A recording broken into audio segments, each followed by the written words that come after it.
So today's I am covering the Golden Girls episode Sick and Tired, and this is where Dorothy is struggling with chronic illness, but we do not know what it is yet, and she goes to multiple doctors. Her doctor runs tests, tells her it's normal, tries to blame it on mental health. Like, I've struggled so much with this myself, with chronic illness and how doctors gaslight you. And I'm going to explain in the episode how Dorothy deals with this.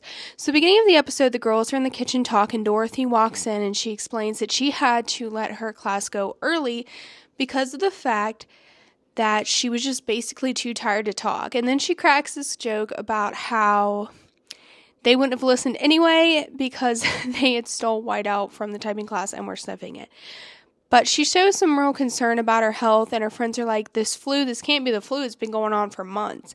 And at this point, she had been struggling for like 5 months.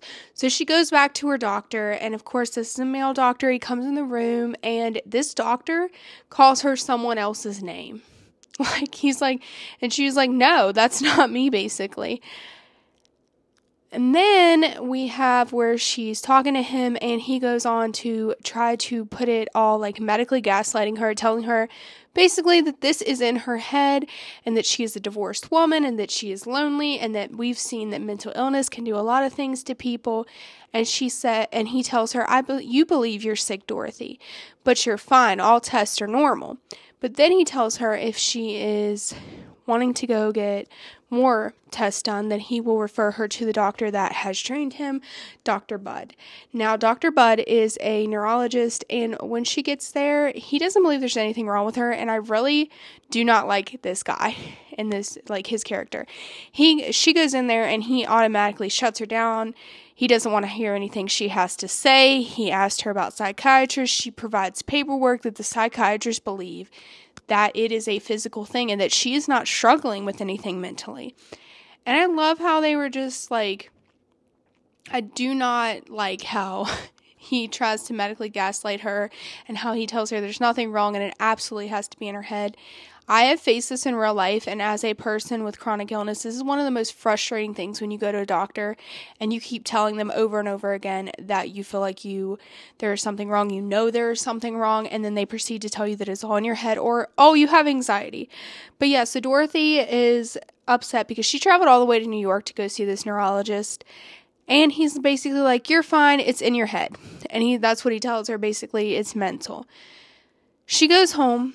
And she ends up seeing a community doctor, her friend Henry. And Henry, and this is a 2-part episode, he tells her that he believes that there could be something wrong with her, that there are diseases that doctors had not found, or, they don't have names for and stuff. So he sends her to someone else. And this guy, I really like this guy, how he comes across. And he is wonderful with it. He believes her, and he does not believe the findings of the other doctor. And he tells her that she has chronic fatigue syndrome and that he believes that she is really sick. And he tells her that the syndrome, that they don't know how long it is, there's no cure for it. This was actually based on the creator Susan Harris's actual journey with chronic fatigue syndrome. If you look at Wikipedia, I have it listed down below on my links. It talks about how she struggled with the disorder herself, and she wrote it after struggling with it and with her own problems, the show creator.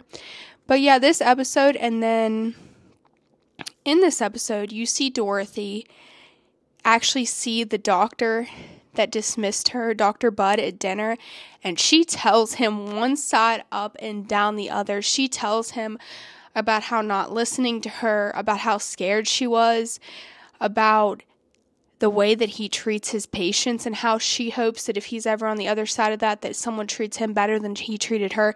She tells him good, and they're out for dinner when they see him. But I just think that the scene at the end is what we all wish we could tell doctors that have dismissed us when we were scared or when it was really serious. And as a stroke survivor, I have been through this, and just the medical gaslighting just really needs to stop. And I've struggled really bad with having anxiety and going to the doctor, because every time I go to a specialist, they're like, well, how are you treating your anxiety, or how's this going? So as this episode of the Golden Girls, I could relate with it about it. I have struggled for years. I had a stroke. We still do not know the exact cause of it. So, like, I've been to doctors and they always want to, tell me, well, we may never know, but just go and live your life. And this is basically what they tell her in this episode, some of the doctors. But thank you guys for watching this deep dive kind of ish about the Golden Girls and medical gaslighting. I have listed down below links if you want to read more about this episode. I also have resources down below if you are struggling with chronic illness. And remember, the world needs you. And bye guys, till my next video.